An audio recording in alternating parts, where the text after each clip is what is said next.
Friends,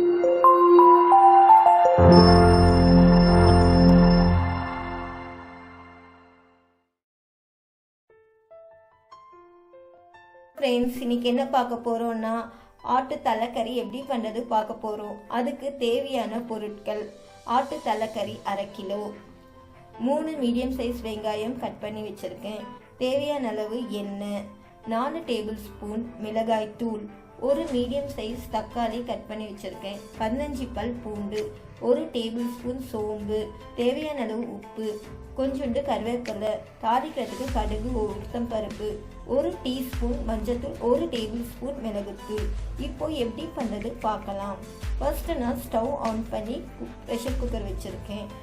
cooker நல்லா heat ஆன பிறகு எண்ணெய் ஊற்றிக்கிட்டு, எண்ணெய் நல்லா சூடான பிறகு கட் பண்ணி வச்சுருக்க வெங்காயத்தை போட்டு வதக்கிக்கலாம். நெக்ஸ்ட்டு தக்காளி ஆட் பண்ணுறேன். 2 லைட்டாக வதங்கின பிறகு உப்பு, மஞ்சள்தூள் போட்டு வதக்கிக்கலாம். இப்போது தலைக்கறி ஆட் பண்ணிக்கலாம். ஆட் பண்ணிவிட்டு 2 நிமிஷம் நல்லா வதக்கிக்கலாம். வதங்கின பிறகு மிளகாய் தூள் ஆட் பண்ணிவிட்டு ஒரு 2 நிமிஷம் மறுபடியும் வதக்கிக்கலாம்.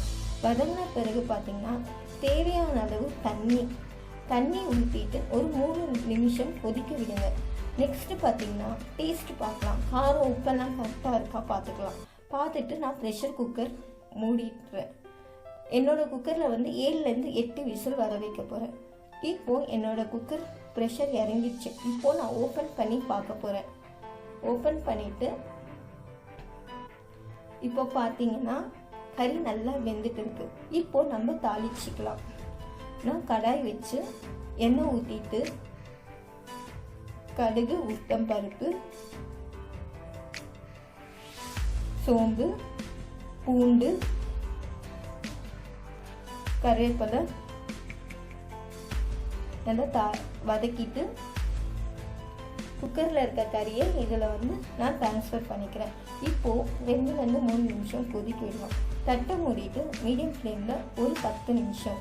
இப்போது மிளகுத்தூள் போட்டுட்டு ஸ்டவ் ஆஃப் பண்ணிக்கலாம். ஆஃப் பண்ணிவிட்டு ஒரு பவுலுக்கு ட்ரான்ஸ்ஃபர் பண்ணிக்கலாம், சர்விங் பவுலுக்கு. தலைக்கறி ரெடி.